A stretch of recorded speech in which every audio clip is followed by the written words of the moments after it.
क्या सरकार छोटी बचत करने वाले लोगों की जेब बचाए या अपनी उधारी का बोझ कम करे? देखिए, यही बड़ा सवाल जो है इस समय केंद्र सरकार के सामने खड़ा है। दरअसल छोटी बचत योजनाओं की ब्याज दरों को लेकर सरकार एक मुश्किल जो है बैलेंस बनाने की कोशिश कर रही है। एक तरफ करोड़ों छोटे निवेशक और रिटायर्ड लोग हैं जो इन योजनाओं से मिलने वाले ब्याज पर ही अपना खर्च चलाते हैं, वहीं दूसरी तरफ सरकार को भी इन्हीं पैसे से उधार लेना पड़ता है, जिससे उनकी लागत बढ़ जाती है। इसी दुविधा को जो है केंद्रीय वित्त मंत्री निर्मला सीतारमण ने धर्म संकट बताया। उनका कहना है कि अगर ब्याज दरें कम की जाती हैं तो सीनियर सिटीजन्स को झटका लगेगा, लेकिन अगर दरें ऊंची रखी जाती है तो सरकार के लिए उधार लेना जो है वो महंगा हो सकता है। ऐसे में सर, छोटी बचत योजनाओं की ब्याज दरों को लेकर जो है सरकार के सामने बड़ा एक पेचीदा समझिए, एक चैलेंज समझिए, वो है बड़ा एक अच्छा इंग्लिश टर्म इन्होंने निकाला, बिग धर्म संकट। क्या है बॉस, ये पूरा आसान भाषा में? वित्त मंत्री निर्मला सीतारमण ने जो है एक सवाल के जवाब में दरअसल उन्होंने ये बात कही है कि वित्त मंत्रालय में होना या वित्त मंत्री होना एक बड़ा धर्म संकट होता है, जहाँ चीज़ों को आपको बैलेंस करना है।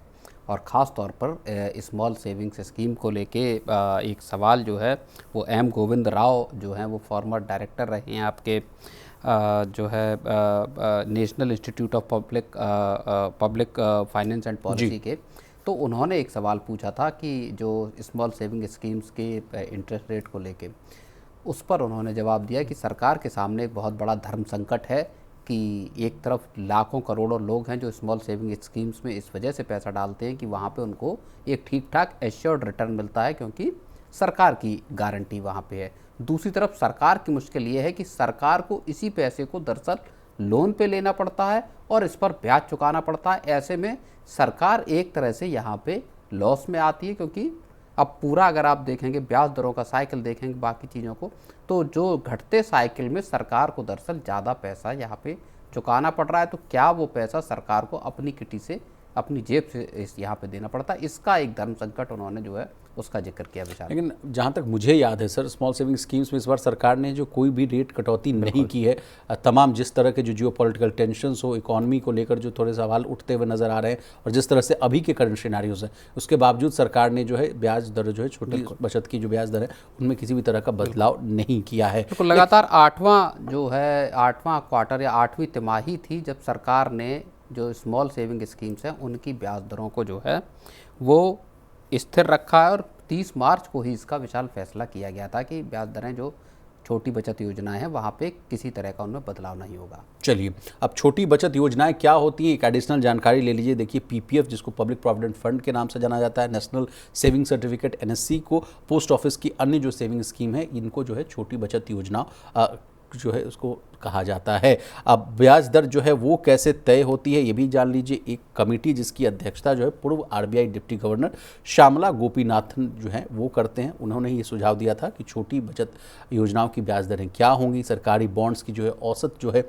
यील्ड उससे जुड़ी होनी चाहिए, और हर 3 महीने यानी क्वार्टर में जो है इसे अपडेट किया जाना चाहिए। अब सरकार जैसा कि कह रहे हैं सर कि 30 मार्च को शायद ये फैसला लेना जो सरकारी बॉन्ड हैं, सरकारी जो गवर्नमेंट सिक्योरिटीज़ हैं, उनके 4 महीने के पीरियड में 3 महीने के जो शुरुआती 3 महीने हैं वहाँ पे जो सरकारी सिक्योरिटीज़ की यील्ड है उससे इसको दरअसल लिंक किया गया था, और उसके आधार पर यहाँ पे आगे की जो है ब्याज दरें दी जाती हैं। तो जैसे 30 मार्च को जो रेट फिक्स किया गया, ये 1 अप्रैल से लेकर अगली 1 तिमाही तक के लिए विशाल लागू रहेंगे।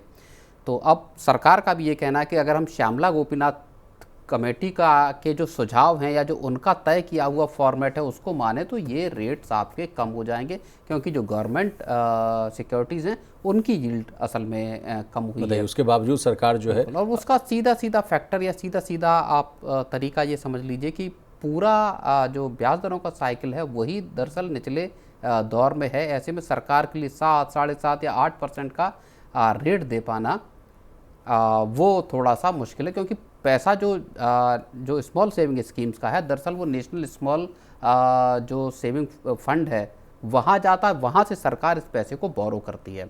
और उस पैसे पे सरकार फिर ब्याज देती है। तो अल्टीमेटली वहाँ से जो इंडिया पोस्ट है जिसके जरिए तमाम स्मॉल सेविंग स्कीम्स चलाई जाती हैं उनके पास आता है, उसके बाद आपको जनता को दिया जाता है। अब इंडिया पोस्ट को भी अपना बिजनेस चूँकि चलाना, उनके कर्मचारी लगे हैं, तो आप समझिए कि 1-8% का स्प्रेड वहाँ पे उनको भी चाहिए।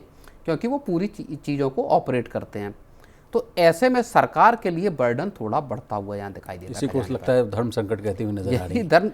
उनका धर्म संकट ये है कि जो सीनियर सिटीजन्स हैं वो बेचारे पैसा लगाते हैं जी, और अपनी जीवन भर की कमाई वहाँ लगाते हैं। सेंट्रल में बात हो रही थी बॉस, तो आपने बड़ा अच्छा उदाहरण देकर समझाया था कि विशाल, आज भी जो हमारी इंडियन इकोनॉमी है 60% जो है पूरा पॉपुलेशन अभी भी एग्रीगेरियन है, यानी अभी भी गांव में रहता है। और गांव के लोगों को जो है शेयर बाजार और म्यूचुअल फंड और दिस और दैट उनको समझ में नहीं आता है। उनको बस एक ही चीज़ समझ में आता है कि डाकघर, अपना अपना डाकघर सब लोगों ने पकड़ रखा है। वहाँ RD हो गया, FD हो गया, MIS हो गया, ये भी एक बड़ा अच्छी स्कीम चलती रहती है। उसमें पैसा लगाया और वहीं से पैसा आ रहा है, तो उससे जीविकोपार्जन चलती रहती है। तो वहाँ अगर डेंट पड़ता है तो बड़ा हाहाकार भी मचता है कि बताइए पैसा रख भी रहे हैं। एक दौर था जब हम भी अपने दादा दादी नाना नानी से बातचीत करते थे तो कहा जाता था कि 2 डिजिट में इंटरेस्ट रेट मिलता था विशाल। मतलब 1 लाख रुपए रखते थे तो 12% का ब्याज मिलता था, तो 1 लाख रखते थे तो 1000 रुपये आता था। अब तस्वीर सीधे उलट है। अब 1 लाख रुपए रखिए तो 500 से 600 रुपये के आसपास ब्याज मिलता है। नहीं, बिल्कुल, जो आप MIS की बात कर रहे हैं, पोस्ट ऑफिस की मंथली इनकम स्कीम की, वो आप समझिए कि गांव देहात में जाइए, आप छोटे शहरों में जाइए, टाउन्स में जाइए, वहाँ अगर आप डाक खानों में जाएंगे, डाकघर जहाँ पे सबका आपका पूरा मिलता है, खरीदते हैं आप, वहाँ पे देखिए MIS वालों की या जो डाक खाने की जो किताबें चला रहे हैं, जो NSC KVP या PPF चला रहे हैं, उन सब की अच्छी खासी जो है वो कतार होती है लोगों की, और बहुत भरोसे के साथ, क्योंकि सरकार की सीधी गारंटी है। जो पैसा आप लगा रहे हैं, ऐसा नहीं कि बैंकों जैसा कि साहब आपका केवल 5 लाख वहाँ पे सुरक्षित है। जो पैसा आप लगा रहे हैं वो पूरी तरह से सरकार की सिक्योरिटी में है, सरकार के पास है वो पैसा। तो इसलिए लोगों का भरोसा इन स्कीमों पर बहुत ज़्यादा, और लोग तमाम जो लोग हैं वो अपना पैसा लगाते हैं। अब उसमें ही वित्त मंत्री ने जिक्र किया कि साहब जो उम्र दराज लोग हैं, जीवन भर की कमाई है, वो वहाँ पे पैसा लगा हुआ है। तो वहाँ पे अगर हम ऊंचा इंटरेस्ट नहीं देंगे तो इन लोगों के लिए, जिनके पास कमाई का एकमात्र विकल्प यही है, उनके लिए मुश्किल है। अच्छा, इसका एक और पहलू भी है, बस एक लाइन में खत्म करूंगा।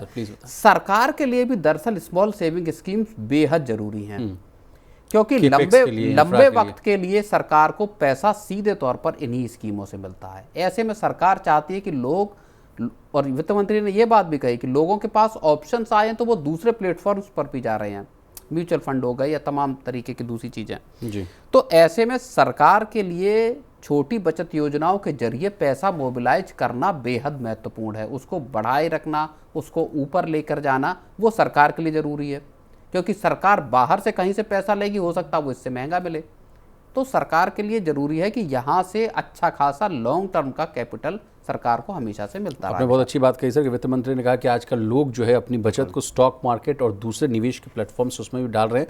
तो जो पारंपरिक जो बचत योजनाओं में जो पैसा आने का जो पैटर्न है वो भी बदलता हुआ दिख रहा है। और बैंक से भी जोड़िए इस चीज़ को। बिल्कुल, अब अकेले बैंक परेशान नहीं है, सरकार भी परेशान है, सरकार भी परेशान है और बैंक भी परेशान है कि यार बैंक सोच रहे हैं कैसे डिपॉजिट लाएं, सरकार सोच रही है कि स्मॉल सेविंग स्कीम्स में पैसा कहाँ से आए। चलिए, अब सर ब्याज दरों की बात हो रही है सर, तो कल बड़ा अहम दिन है सर। सुबह 10 बजे जो है MPC की बैठक का जो आउटकम है, जो फैसला है वो आएगा। क्या उम्मीद लग रही है सर, जिस तरह से अभी जियोपॉलिटिकल टेंशन्स हो रहा है? पीछे आपको ले जा रहा हूँ, US फेड के जो लास्ट जो है फेड मीटिंग के जो आउटकम्स आए थे उसको भी जोड़िए करीब।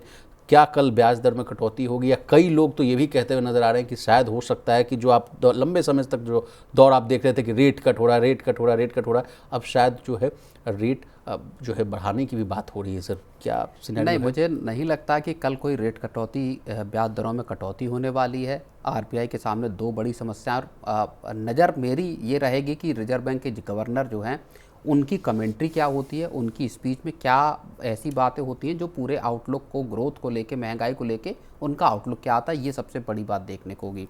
ब्याज दरों की जहाँ तक बात है विशाल, आप ये मानकर चलिए कि 2 बड़ी चुनौतियां हैं रिजर्व बैंक गवर्नर के सामने। पहली चुनौती है महंगाई के बढ़ने की और दूसरी चुनौती है इस लड़ाई की। इसने पूरा सिनेरियो बदल दिया है दरअसल। महंगाई, अगर आप पिछले कुछ 1-2 महीने के अगर आप आंकड़ों को देखेंगे तो धीरे धीरे महंगाई CPI के नंबर भी और होलसेल इन्फ्लेशन के नंबर भी बढ़ते हुए दिखाई दे रहे हैं। और एक और जो बड़ी फिक्र है, जो कल हो सकता है कि रिजर्व बैंक गवर्नर के बयान में दिखाई दे, वो दिखाई देगी मॉनसून को लेके। स्काईमेट का पहला अनुमान आया है देश के मॉनसून को लेके, और उसमें कहा गया है कि बिलो नॉर्मल रहेगा। औसत से 94% की बारिश जो है इस बार होने की बात स्काईमेट का है, और स्काईमेट का अनुमान बहुत सटीक माना जाता है भारत में। तो ये चिंता भी रिजर्व बैंक के माथे पर दिखाई दे सकती है कि इस साल जब आप खरीफ की फसलों की जब आप बुआई करने के लिए जाएंगे तो देश के पास कितना पानी होगा, बारिश कैसी होगी। बहुत बड़ा देश का एरिया ऐसा है जो खरीफ की फसलों के लिए रेनफॉल पर डिपेंड करता है। तो ये 2-3 चीज़ें रिजर्व बैंक के उसमें दिखाई देंगी, और इसीलिए मुझे लगता है कि इस बार गवर्नर वेट एंड वॉच का सहारा लेंगे और देखेंगे कि कैसे चीज़ें अनफोल्ड होती हैं। तो ब्याज दर बढ़ने की भी बात हो सकती है सर? आगे चलकर ब्याज दरें बढ़ने का भी हो सकता है इस बार कोई बढ़ोतरी ना हो, क्योंकि it will be too early, तुरंत डिसीजन लेने की जैसी बात होगी। मुझे लगता है कि इतनी जल्दी नहीं, लेकिन हो सकता है अगर इन्फ्लेशन परसिस्ट करती है, ऊंचे लेवल्स पर जाती है। अभी हालांकि जो 2 से 6% का जो लेवल है उसके भीतर है, लेकिन अगर इन्फ्लेशन बढ़ती है तो आरबीआई को अपना रेट का साइकिल पलटना पड़ सकता है विचार। चलिए, आपने बहुत अच्छी बातें कर दी, एल नीनो वाली भी बात बता दी, स्काईमेट का अनुमान को भी बता दिया सर। लेकिन सर वॉर पर आपसे अपडेट लेना चाहेंगे सर। जिस तरह से मुझे 3 इवेंट याद आ रहे हैं। तो तड़के सुबह 6:30 बजे के आसपास के हम लोगों ने वेट एंड वॉच वाली पॉलिसी रखी थी। एक बार जो है रात को सीधे ही 11:30 बजे जो कल हम लोगों ने सुना। आज कहा जा रहा है कि सुबह 5:30 बजे के आसपास, अगर मैं गलत हूँ तो मुझे करेक्ट कीजिएगा, 5:30 बजे के आसपास ट्रम्प साहब का कुछ संबोधन हो सकता है, या उनका जो डेडलाइन है वो उसकी डेडलाइन ट्रम्प साहब की खत्म होगी। और उससे पहले अभी बिल्कुल जो ताज़ा तरीन खबर है वो ये है कि जो खर्ग आइलैंड है ईरान का, उस पर अमेरिका ने मिलिट्री स्ट्राइक की हैं। जितने वहाँ पे सिक्योरिटी से जुड़े हुए जो इस्टेब्लिशमेंट हैं खर्ग आइलैंड पर, वहाँ पर अटैक किया गया है, वहाँ निशाना बनाया गया है। और मुझे लगता है कि इस डेडलाइन को लेके, चूँकि ईरान लगातार एडमेंट दिखाई दे रहा है, ईरान झुकने को राजी नहीं दिख रहा है, और जो शर्तें हैं क्या अमेरिका मानेगा। राष्ट्रपति ट्रंप, जो अमेरिकी राष्ट्रपति ट्रंप हैं, वो लगातार कह रहे हैं कि हम ऐसी तबाही लाएंगे जो ईरान को स्टोन एज में ले जाएगा। तो अगर अगले कुछ घंटों में चीज़ें नहीं सॉल्व हुई तो आप समझिए कि एक मेजर एस्केलेशन यहाँ पर हमको दिखाई दे सकता है। अगर इजराइल और अमेरिका मिलकर पावर प्लांट्स पे अटैक करते हैं तो ईरान इसका रिटेलिएट करेगा, और फिर जो कतर है, यूएई है, सऊदी अरब है, बहरीन है, ओमान है, इन तमाम जगहों पर ईरान का भी साफ कहना है कि अगर आप हमारे पावर प्लांट्स को अंधेरे में डालेंगे या उन पे हमला करेंगे तो हम ऐसा ही रिटेलिएशन पूरे इस रीजन में करेंगे, पूरे रीजन को अंधेरे में डाल देंगे। तो ये खतरनाक स्थिति पैदा यहाँ से हो सकती है। अब जो पाकिस्तान में ईरान के राजदूत हैं, उन्होंने कहा है कि पाकिस्तान की जो पहल है पूरी, वो उसके चलते अमेरिका और ईरान के जो लोग हैं, जिनकी जो इंटरलोक्यूटर हैं या जो बातचीत कर रहे हैं, उनके बीच में कुछ रास्ते बनते हुए दिखाई दे रहे हैं। बहुत एडवांस स्टेज में बातचीत पहुंच गई है। तो क्या पीस टॉक सफल होंगी? क्या ईरान तैयार होगा? क्या सीज़ फायर होगा? या जो ईरान कह रहा है कि नहीं, मुझे सीज़ फायर नहीं चाहिए, मुझे कंप्लीट जो है वो वॉर का एंड चाहिए, तो वो क्या उस चीज़ पे सहमति होगी? बहुत सारे सवाल हैं, बहुत सारी चीज़ें, बहुत सिचुएशन बहुत डायनामिक है। तो अगले कुछ घंटों में बहुत सारी चीज़ें पलटती हुई दिखाई दे सकती हैं विशाल।